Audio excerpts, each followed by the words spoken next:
You are comfortably zoned with Steve Bitker, the morning anchor sports person for KCBS in San Francisco and the backup announcer for the Oakland A's. Steve, welcome to the show. Thanks, Sig. Always good to be here with you. Always indeed. First time's a charm. It really is nice having you. You're a gentleman, and we share residence in Alameda, California. There is a tremendous baseball history in Alameda, California, and let's start off talking about that. We're blessed to both have lived here. I've been a 19-year resident. Steve, how many years? 22 years. Well, actually, wait a minute. Now that I think of it, 24 years. Moved here in 88. In 88. What changes have you seen right off the top socially in Alameda? I know your wife is involved politically. What do you see that has changed in those years? Well, that's a good question. I know from studying Alameda's history that there were tremendous changes here before we moved here in 88. Alameda was a very, very homogeneous white community for a long, long time, and I think from my understanding, blacks and other minorities sometimes had difficulty buying homes in this city even into the 1970s. Now in 1988, one of the reasons why we moved here is my wife is Chinese American, actually originally from Hong Kong, and so at the time we had two very, very young girls, and we were living in Pleasant Hill at the time. And we thought that it would be nice to bring the kids up in an environment where there would be other kids that were not just Asian, but a lot of other Eurasian kids. And in Alameda, we found that to be the case. So Alameda, I think, between maybe the early 70s and the late 80s, changed dramatically. And so this is what attracted us to Alameda, in addition to the fact that it was a much easier commute to San Francisco, where I worked. So that's why we moved. Now, since the late 80s changes in Alameda, that's a good question. But I do remember that when my older daughter was in grade school at Bay Farm School in Alameda, we had a Filipina who was the principal of the school, but all of the teachers were white, and over 50% of the kids were Asian. And so there was a group that was founded in the city of Alameda called the Organization of Alameda Asians, OAA. And one of the first things that they got involved with politically at Alameda was to try to get Asian representation on the teaching staff at Bay Farm School. Because our feeling was, Alice, my wife and I were involved in that, and our feeling was that in a school that is better than 50% Asian, it would be nice if those kids could look at least one teacher on the staff that was also Asian as well. So we didn't want any knee-jerk reaction hiring somebody that wasn't qualified. We didn't want somebody who was fired who was doing a good job. But we felt that when there was an opening, there was not a concerted effort to try to find minority teachers. And particularly because of the racial and the ethnic makeup at that school, we wanted to see a proactive effort toward finding qualified Asian teachers. And I remember when we first moved to Alameda, we got involved in that right off the bat, and now I don't think that's a problem at any of the schools in Alameda. So that's obviously one change, and then the other change is just the development of downtown Alameda, with the theater and a lot of good restaurants in the area, and it's nice to see, and trees.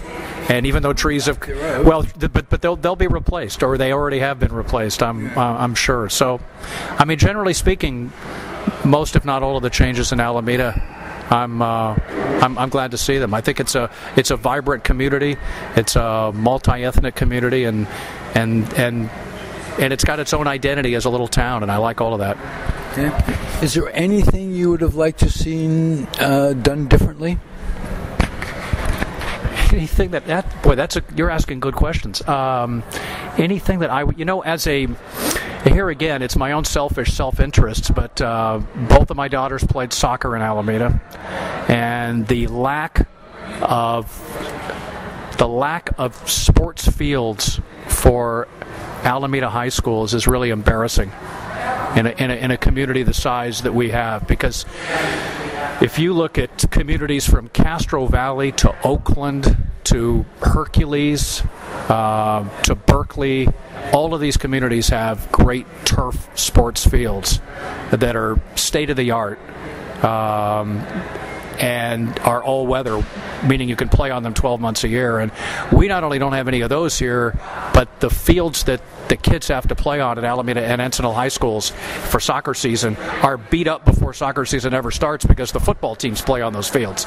And then soccer teams play on them in the winter, and it's just been really hard to get anything built in Alameda for a variety of reasons. So I'd like to see that.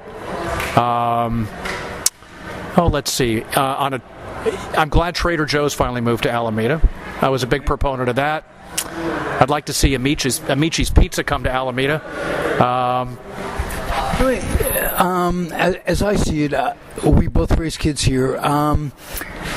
There are maybe 7 recruiting stations here in Alameda, and I don't think that sets a very good tone, because there are no medical marijuana facilities available, and I think that would be a boon tax-wise to the community. And you can join any branch of the service and send your kid anywhere you want to send them, and that's one of the things that really disturbs me. If I can get an impromptu comment about that. Well, that's an interesting point. I had no idea there were 7 military recruiting stations in this community. Well, you got the Air Force, the Army, Marines, and the Coast Guards in 2 or 3 different locations, so that it's pretty easy to find a guy in uniform where there are no representatives for Veterans for Peace, which I am a veteran for peace and what have you. And I think it's an overall mindset that Alameda is a military town, and I wonder if you find that to be that way, or have I just gone over the edge for this fabled peace thing, this fantasy of war not being in our future type thing? Well, I don't think you're wrong in the slightest about that. Obviously Alameda has a military history here, so it's what you talk of today is naturally a remnant or an outgrowth of that. Right. And is there enough of an active peace community in Alameda? Maybe not. So it's very legit on your part. All right, let's lighten it up, and I'll ask you an easy question that you'll enjoy answering a lot more, and that's the history of Alameda baseball. When I was a kid, Bill Rigney was a utility infielder for the New York Giants, and he went on. He was the last manager in New York, and when they moved in 1958, you chronicalized this in your wonderful book, The Original San Francisco Giants. He was the first manager the Giants ever had, and he was an Alamedan back in the times when a whole bunch of players came out of the city. Andy Carey came out of the city. I think at the time he played ball here, he was named Andy Hexum, if I'm not mistaken, and he changed his name to Carey, who was his stepdad. But he was a Yankee ball player in the 50s when I was growing up, and he was came up at a time when the Yankees were in the midst of a dynasty.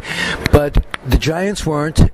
In 1951, Bill Rigney was a utility infielder with the Giants, and that was the year the shot heard round the world. He has a big history back there and big history here. Tell me, from your experience of having met him and written the book that is the most interesting chronicle of a sports team for a single year. That is a tremendous book, Steve. Thank you, Zig. It was a labor of love. Took me 5 years to write that, and it was a lot of work, but I never once thought about stopping. So, in fact, I even took 2 months off my radio job at the end just to meet the publisher's deadline. Were you working for CBS at that time? I was. Well, let me think about this. I started doing research for the book in 90. in 90 or 91. Wow, let me think about this. No. Yeah, I was working for CBS. I started researching the book in 93, and it was published in hard copy in 98. Oh. So yeah, I was working for CBS. Alameda baseball. You mentioned Rigney, great man. You mentioned Andy Carey, who passed away not too long ago. You didn't know that? Yeah, I'd say within the last 2 months. Yeah. Chris Spire, of course, the rookie shortstop on their division-winning team in 1971. Also from Alameda, Willie Stargell, the Hall of Famer from the Pirates. Tommy Harper, another one who was a great ball player, a fantastic base stealer.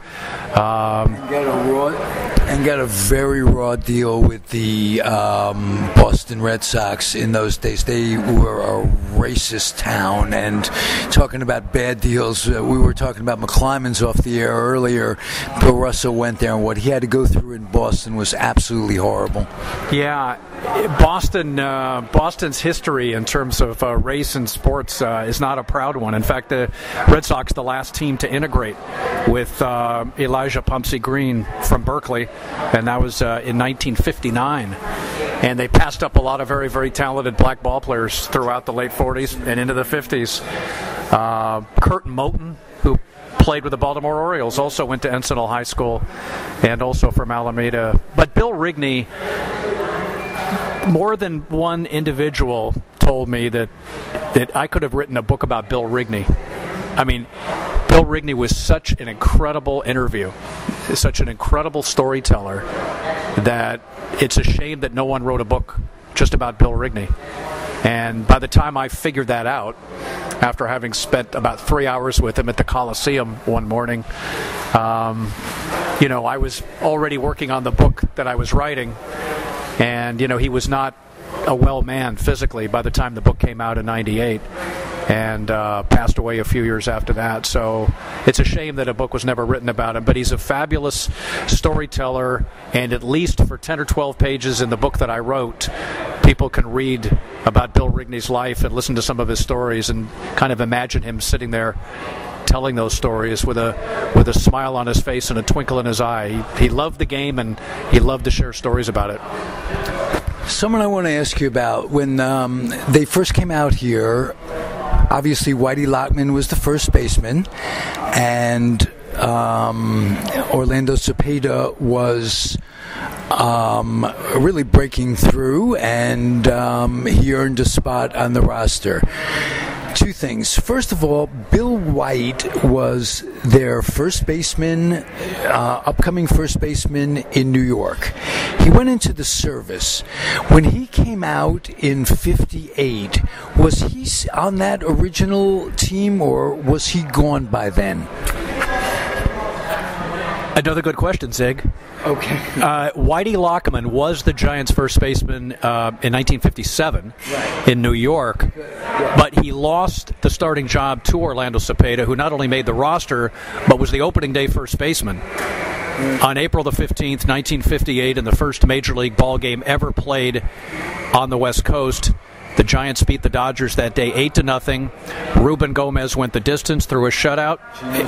Gino Cimoli was the leadoff hitter for the Dodgers, a native San Franciscan, appropriately enough. Another great guy. Another great guy. Guys, talk about Hank for a second, Hank Sauer. Well, let's see. Don Drysdale, by the way, the rookie right-hander for the Dodgers, was the losing pitcher in that game. But Orlando Cepeda started that game and hit a home run that day, so he never lost that starting job the rest of the season. Now you ask about Bill White. White came back out of the service. He was in the Army, rejoined the Giants, I believe in August. If not August, it was September.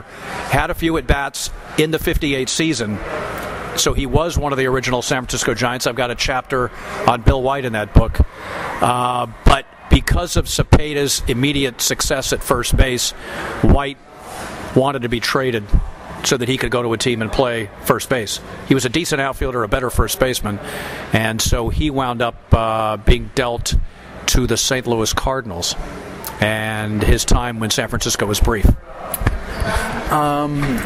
Two things. I'm listening to you. You're an encyclopedia, as am I on some levels, but even more so. And I really have to express my shock about Andy Carey passing away. I'm a kid. I'm 10 years old, 1956, and Andy Carey is bidding for the starting job at third base. And the Yankees end up getting Clete Boyer, who ends up wearing the number 6 that Andy Carey wore for a while, that Mickey Mantle wore before being number 7, and he later went to the Dodgers, did Andy Carey, and I am really shocked and saddened by his passing, so that if there's anyone, family or friends that are out there and listening, rest in peace, Andy Carey. There you go. And I had no idea that Bill White did indeed play for them a little bit in '58, and an incredibly articulate man who suffered the time that he came up, as with people like Frank Robinson and Pinson and all these people we mentioned, suffered more indignity than did Jackie Robinson in his entrance into the major leagues, because those players had to go through the Southern minor league system along the way. You want to comment something on that? Well, your point is absolutely well taken. Jackie Robinson, the only minor league team he played with was in Montreal. Exactly. In fact, Jackie didn't taste the kind of racism that we've all read about that he experienced as a major league ball player until he came to the United States to play in the major leagues. Yeah. He didn't experience any of it in Montreal. Oh yeah. And just throughout the major leagues, on teams everywhere, there were a smattering of white players that did not accept him. Similarly, just as a brief tangent here, Wilt Chamberlain, the 50-year anniversary of his 100-point game was March the 2nd or 3rd, just very, very recently in Hershey, Pennsylvania. And Wilt told a great story about the tail end of that game when he had over 90 points. He asked, first of all, two things. One, Al Attles says that Wilt tried to come out of the game. They had the game in hand. He figured there's no need to stay in, but the coach, Frank McGuire, and Wilt's teammates were trying to get him the ball so that he could get the 100 points. Well, once Wilt accepted the fact that he was going to stay in until he got 100, he asked McGuire to substitute in a white backup center who hardly ever played, because Wilt was always playing. But Wilt, I forget the guy's name, but Wilt had developed a nice friendship with him, and Wilt trusted him, and that kid, that backup center, made the pass to Wilt that led to the dunk that got him 100 points. So he had you, Zig, the man of the hour right here. I should interview you. Yeah, he's the one that got the assist, and he got into the game because Wilt asked to have him put in because he was one of Wilt's buddies, because there were a handful of players on that team that didn't want Wilt to get 100. Whoa, that didn't want Wilt to get. I didn't know that. I do know that Joe Rucklick, because we didn't talk about this before. Philadelphia Warrior. They were the Philadelphia Warriors back then. That was the last year in Philly. Their last year in Philly, and I used to go to summer camp in the Poconos with folks that were the equipment manager, the ball boy that took a guy named Jeff Millman, who still works for the Sixers, who took the ball that he scored the point and painted the 100 on it. A guy named Larry Jacobs was their equipment manager at that time. So I had the privilege of being a ball boy once or twice for the Warriors when they came in to play the Knicks. And Rucklick would tell the story. He would never get in. Chamberlain averaged 48 and a half minutes a game. He would never come out and never fouled out of a basketball game. Never. And side light to the story, the people guarding him that night on the Knicks, Darryl Imhoff, out here from Cal and what have you. So We got a lot to talk about sports-wise, don't we, Steve? You'll keep coming back and being a friend of the show? Well, the funny thing about it is the Warriors' next game after Wilt's 100 was at the Garden in New York. And when Darrell Imhoff fouled out late in the fourth quarter, he got a standing ovation from the fans because he held Wilt to 58. And that season, Wilt averaged 50.4 points a game. Yeah. 50.5 points a game. 25 rebounds. Needless to say, we'll never see it again. Another thing we'll never see again is Oscar averaging a triple-double along those lines. This is tremendous for me. I want to ask you one question about a 1958 guy who I identify with very much because I'm a motorhome and a camper van guy. And Daddy Wags ended up his all too short life voluntarily living in motorhomes and camper, choosing the lifestyles of going to Y's and 24-hour fitnesses and being nomadic like the Zigzag Man, the man I love. So tell me a little bit about one of my favorite players, because I liked the Angels in those days, and Eli Gerber was my man. I got to meet him, and he won the first game ever for the Los Angeles Angels. Tell me about Daddy Wags and any of those Los Angeles Angels from back then. Well, the manager of the Los Angeles Angels was Bill Wrigley, of course.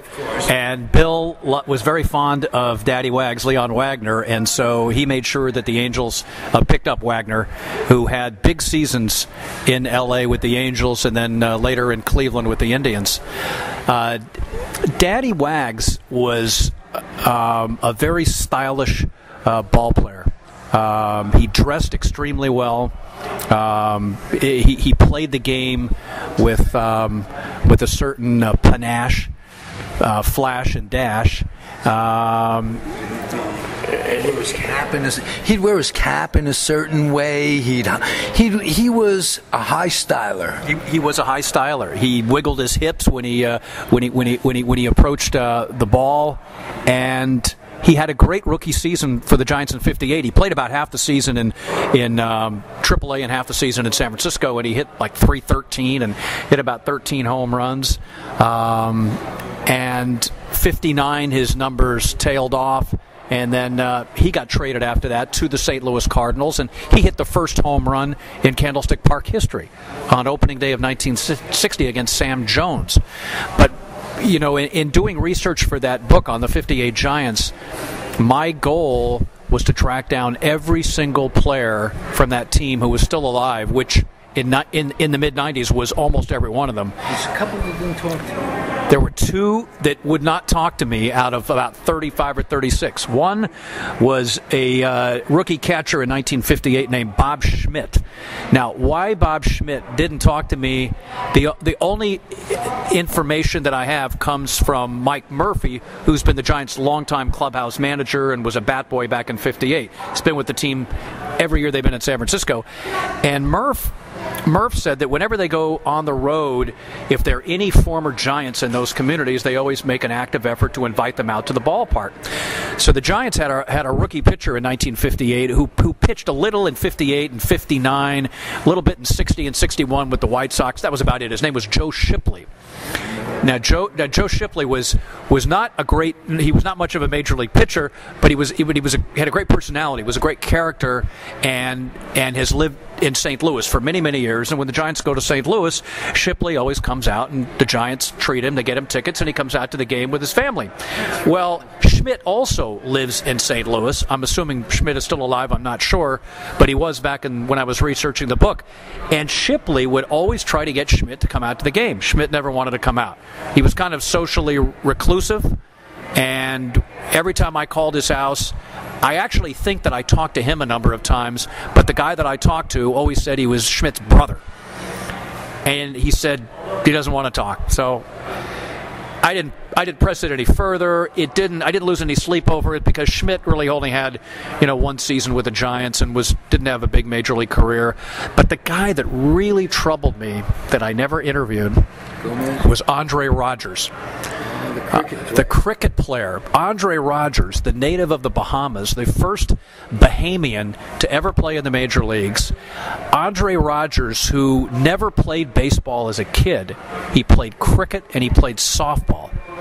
And he was 6'3", weighed about 190 pounds, was all muscle, fabulous athlete. And he Rigney's guy. He was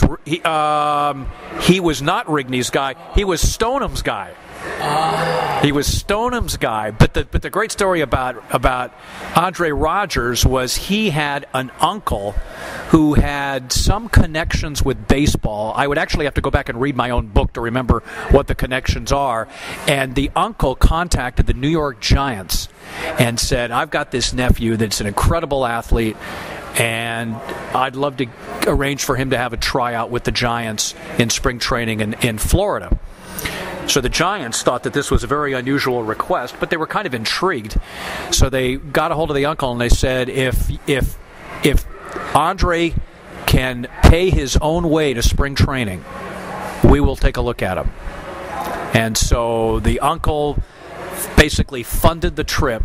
And Andre, who was 18 and had never been, as far as I know, never been off the Bahamas, had never been to the States, and here he is in Florida, of all places, the Deep South, and he's at spring training, and he impresses enough to be signed to a contract.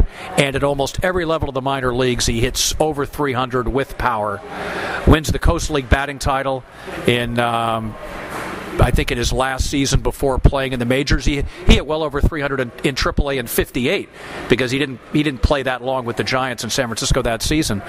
But well, I get to that in a second, but Andre Rogers was regarded by many Giants fans in the 50s and 60s as something of a failure because he was big, he was strong, and Horace Stoneham envisioned him as being another Ernie Banks at shortstop, a big, strong hitter.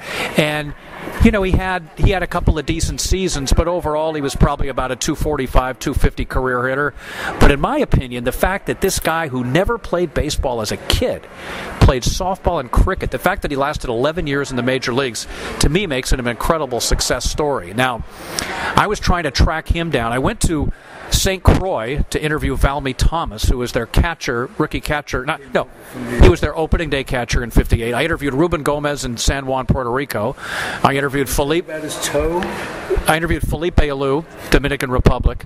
But I couldn't track down Andre Rogers while I was over there, so I continued to try to track him down when I went back to the Bay Area, and I ended up finding a female friend of his. Lord knows how I found her, but she worked for Bahamian tourism. And I talked to her on the phone a couple of times. Very nice woman. She said she would try to talk him into talking to me. She said he didn't want to do it. She tried. She was frustrated. She said, you know, he's kind of unhappy because his wife left him after so many years of marriage, and he was kind of down. And then I ended up going through one of his nephews. And the nephew thought that he could arrange an interview with Andre, and he finally said he just doesn't want to talk. It was very, very frustrating. And then Andre died of cancer, I'm going to say about 6-7 years ago. And in reading articles about him, because he was a legend in the Bahamas, reading articles about him, I found that he had 2 daughters that were also at the funeral services, and one of them spoke. And the article mentioned that she worked for a public television station in Washington, D.C. So I contacted her. Even though it was too late to interview Andre, I had some desire to connect with his daughter. And she and I have been friends ever since. She's come out to the Bay Area. I've met her. I've met her husband. She's writing a story about her dad, like a children's book about her father. The primary baseball stadium in Nassau is named Andre Rogers Stadium. And she's putting together a public television documentary about her dad. And it's just a really, really neat thing. Nice. Bill Rigney wanted Eddie Brassu or Darrell Spencer at shortstop. Horace Stoneham wanted Andre Rogers, and it was an issue for Bill. But Bill Rigney was such a sweet, amazing guy that in the interview that I had with him, he even acknowledged, he said, maybe I didn't give Andre enough of a chance. Maybe I should have stuck with him a little bit longer. But he said at the time, we're trying to win, and I felt that Spencer was a better offensive player, and I felt that Brosseau was a better defensive player, and maybe I didn't stick with him as long as I should have. He didn't have to say that, but he did. Yeah. That's copping to a lot of stuff right there for him. That was really nice. Yeah. What would have you said differently in your book? What are you sorry you said in a certain way once it came to, because anything anybody produces is not perfect? And what do you wish, if there's one sentence you might have put in the book or one reflection, why don't you mull on that and give me an answer? Well,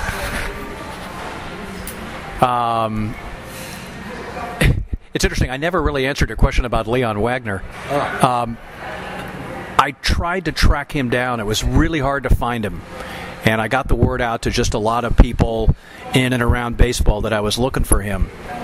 Because when he retired, he had a clothing store in San Francisco. And it was like fine, it was a men's clothing store. And I remember that the sign outside the store said, "Get your rags from Daddy Wags." Whoa. So, in other words, I think he had this clothing store business when he was playing ball. Because back in those days, ball players had to work during the off season.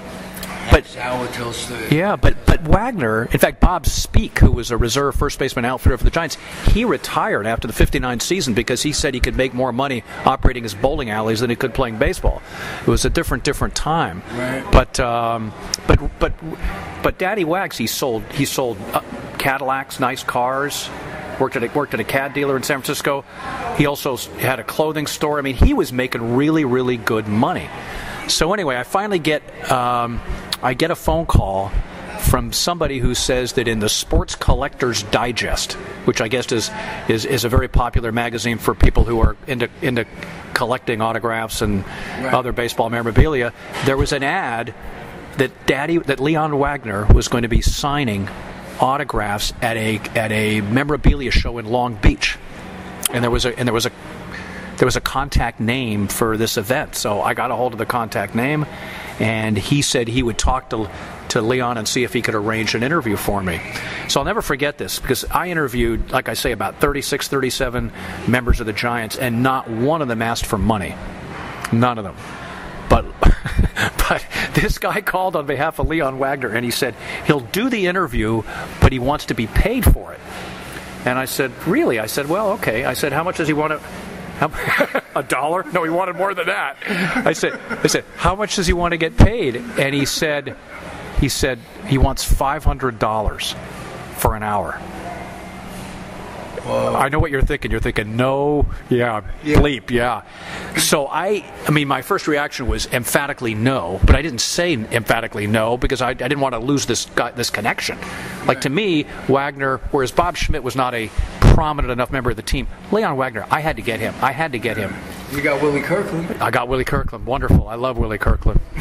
But so Leon Wagner, I ended up saying to this middleman, I said, look, how about I pay him $300 for as long as I need? And so he talked to Leon, called me back, and he said he'll do it. So I ended up meeting him at this hotel. I flew down there, went to this hotel in Long Beach, and went up to this room, and there was the guy that I was talking to, the middleman, and there was Leon Wagner. And Leon... I was, like a producer, the high cheekbones. Remember Leon? Yeah. I mean, he was part Cherokee, and so it was great to see him, great to meet him. He was a sensational interview, full of great stories, but there was a sadness about it too, because as you alluded to, I mean, he was married at one time. He also had 6 or 7 kids from 6 or 7 different women, and he had stayed in touch with all of his kids, and he was involved in their lives, and he had a lot of money, and he kind of threw it all away. What did he throw it away on? I think he threw it away on drugs. And the reason that he was living on the streets or living in motorhomes for a while, he said that he said he lived the material life for way too long, and he got tired of it, and he got tired of owing people money or being responsible financially for people, and he just decided he'd had enough of it, and he wanted to live the life of a 60-year-old hippie, I think was the way he described it. And so it was kind of sad in a way, just because I thought he struck me as somebody who had a serious coke problem. That's just from how he was coming across and his facial features. But he was extremely engaging and really interesting to talk with. And I was really saddened to hear of his passing, and he was found at, like, behind a video store in some downtown part of LA. I mean, it was just really, really sad. And at the end of the interview, I thought to myself, he enjoyed this a lot, and maybe he won't ask for money. He did. Oh, yes. I pulled out 3 $100 bills, and he took them. Okay, well, he's a pragmatist. Let's put it that way. Right. He had, how much of those $100 bills do you think he had left behind the video store that night? That's sad. He was a sweet man who meant a lot to so many people during his life, and it was just it was sad to see it end like that. But I think for most of his life, he lived his life to the fullest. He really did. We mentioned Willie Kirkland, the Kingfish. You got to give me a Willie Kirkland story. Willie Kirkland, again, a rookie outfielder. I mean, the Giants, it was interesting. The Giants and the Dodgers moved west in '58. The Dodgers moved west with almost all of their Brooklyn Dodgers. They were a veteran team, and they didn't do well at all in 1958. The Giants, they played each team 22 times. Because there was 154 games, 8 teams in the league. You played each team 22 times. And the Giants won 16, I think, of those 22. Of course, the Dodgers then won the World Series in '59. But the Giants came west with a lot of kids. They had 6 or 7 rookies on that team. They had Cepeda was Rookie of the Year. Wagner was an outstanding rookie. Kirkland was an excellent rookie. Is the machine okay? Okay, good. Yeah.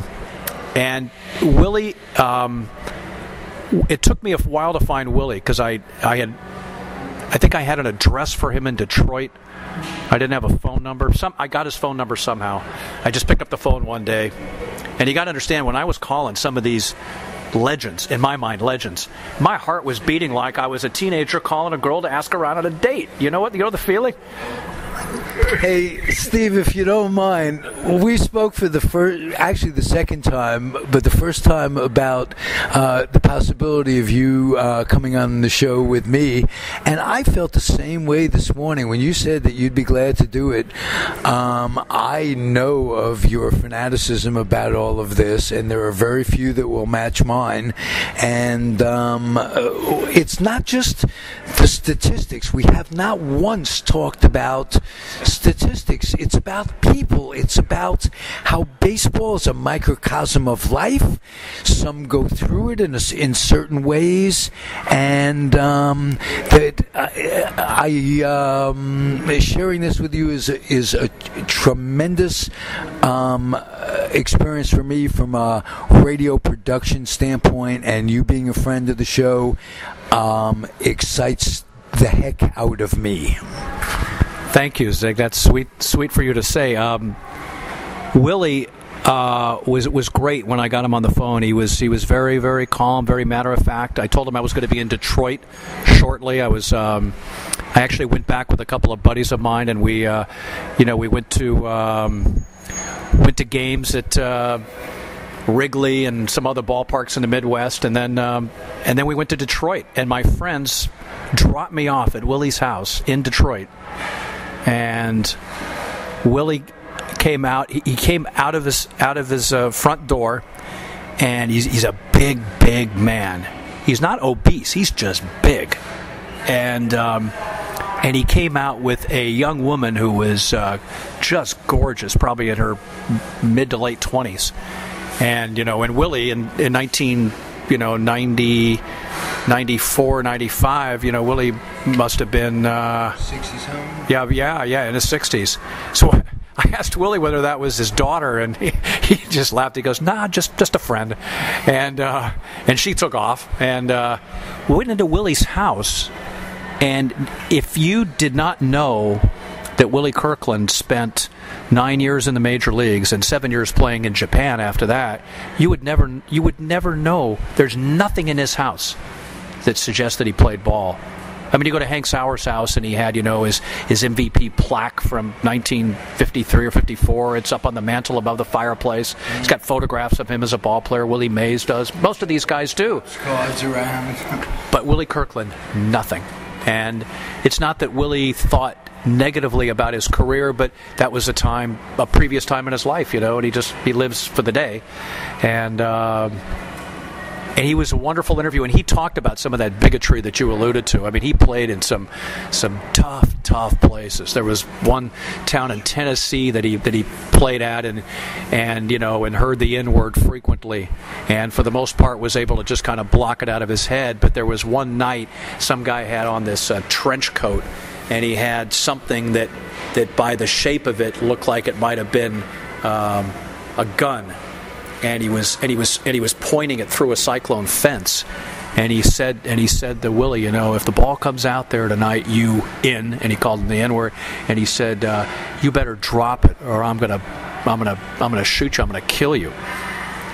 And I mean, this was one story I remember that he told, and it's in the book. And he said he was nervous as hell. He was shaken because he didn't know if this guy was serious about it or not. It didn't change the way he played the game. Nothing happened. He was treated extremely well in the community and by his teammates. But, back in those days, you didn't live where the white players lived. You usually lived, in some rooming house of a black family on the other side of the tracks. But he talked about that. Felipe Alou talked about that. Again, these guys from the Caribbean never experience racism, and then suddenly they come to the States, and it's a really, really, really difficult thing for them to deal with. Ruben Gomez, who was a wonderful interview, a priceless interview in Puerto Rico. I remember one time he had experienced some very, very difficult racist incident, and he got on the bus. He was late getting on the bus to go to a game, and the players were giving him shit on the bus, and he stood up there where the driver was, and he lectured everybody. He lectured his white teammates primarily because they never had to go through the indignities that Latin and black ball players had to go, and he was going to tell them, what he experienced. Ruben was one of those guys where I was in San Juan with my wife for several days trying to find him. I had calls out to various baseball people, and finally, when I would go down to the pool of the hotel we were staying at, she would stay in the room. When she would go down to the pool, I'd stay in the room because we didn't want to miss the call. And we were running out of days. And then suddenly, this scout for the Giants calls me and says, I think I got a number that's his number. Try this, and I call him. And I'm shaking. It's like I'm calling Carol Bartelt when I was 16 years old at Woodside High School for a date. And and he answers the phone, and all I knew about him was that I had his baseball card in '58 with the Giants. I was a big fan of his because, when you're 5 years old, why are you a fan of somebody? Just, you like the way he looked in his uniform, whatever. And but I knew that he had a big temper. He got into some brawls. He was famous for throwing beanballs and starting beanball wars and getting into fights. And I thought, well, what if he doesn't speak English? What if he? Joe Adcock chased him around the Polo Grounds. Chased him into the clubhouse. Ruben went into the clubhouse and came out with an ice pick. It's one of the great stories, but yeah. But I was afraid that he might be, abrupt, temperamental. He could not have been nicer. He came to the hotel. We went up to our hotel room and sat outside on the balcony overlooking the ocean. Had a fabulous interview. Took him out to breakfast afterwards. Introduced him to Peter McGowan, the Giants' new owner, who was in the Caribbean at the time, checking out their scouting and operations. And it was a thrill for Peter to meet him because Peter grew up in New York and was a big Giants fan. And Ruben just had a million great stories. Wanted to take me out golfing. We never quite got around to that because I was busy with these interviews. But he took Alice and me to his favorite nightclub in Puerto Rico, and then drove us back to the hotel afterwards. And that was one of my number one experiences.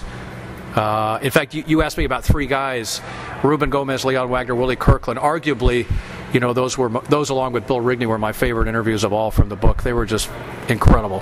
Yeah. As are you, by the way. Thank you, man. We're going to do this again really soon, I hope. and I'm very appreciative. Thanks for stopping by. Can I add one more thing? If anybody wants this book, the original San Francisco Giants, the hardcover copies are virtually all gone unless you find a used copy somewhere through eBay. But you can still go to BarnesandNoble.com, Amazon.com, and you can still find softcover copies. So if you're interested in baseball from the 50s and 60s and Giants history in San Francisco, you'd like it a lot, I think. And if you want all the news that's fit to hear, CBS in the morning, great sports, concise, succinct, and you're not a homer, which is unusual in these parts. Yeah, I know. I don't know what to say about that. I mean, even when I worked at KNBR, I was at KNBR for 7 years before I went to KCBS, and I still wasn't a homer then. And there's more pressure on you to be a homer when you're working at that station. In fact, I remember before the 1989 World Series, and I was in. We had extended post-game shows and pre-game shows on the air, and I was on with Ralph Barbieri. And as we looked ahead to the World Series, he predicted the Giants to win. He had no regard for the A's. He had no regard for the American League. And he asked me what I thought, and I said, well, I think here I am working for the Giant station, and I just said I would predict the A's in 6 because, the A's were just absolutely loaded with pitching. You had the Canseco, and you had McGuire, and you had Dave Henderson, and you had Ricky Henderson, and Carney Lansford, and you had Dave Stewart, and Bob Welch, and Mike Moore, and Dennis Eckersley, and the list goes on and on. So finally, after the 4-game sweep, I was on with Ralph, and I said, Ralph, not bad for a, what did he call him? I said, not bad for a wimp team in a candy-ass league, huh? Because that's how Ralph referred to the American League and the Oakland A's. So, yeah, I'm not a homer. So it's 20 years later, and we still have a situation in Oakland. Do you want to, I know you don't have much time left, but quickly, do you see any hope that 5 years from now there will have been a stadium built in Oakland, and which means along the way the Giants will have had to have stood up with their territorial right insistence, and that would have come to pass? Yeah, it's possible. Back when Stephen Schott owned the A's, I remember at spring training one year, this would have been back in the probably in the 90s, he said, that territorial rights thing would never stand up in a court of law. He said if A's ownership ever wanted to challenge the Giants in court, that would just never hold up. I don't know where this thing is going to go. Obviously, everybody's been waiting for years for Bud Selig to actually make some statement of finality on the issue. And I suppose if Major League Baseball rebuffs the A's attempt to build a stadium in San Jose, then they would have to go back and look at Oakland. And recently I heard that there are one or two groups out there, prospective buyers for the A's, who would like to make it work in Oakland. So I suppose it's possible. Anything's possible. We're dreamers, and that's part of it. Being a baseball fan is being a dreamer in so many ways. It's spring. Let's continue to dream. Let's hope for good thoughts. And again, Steve, thank you very, very much for stopping by. My pleasure. It was fun for me, too.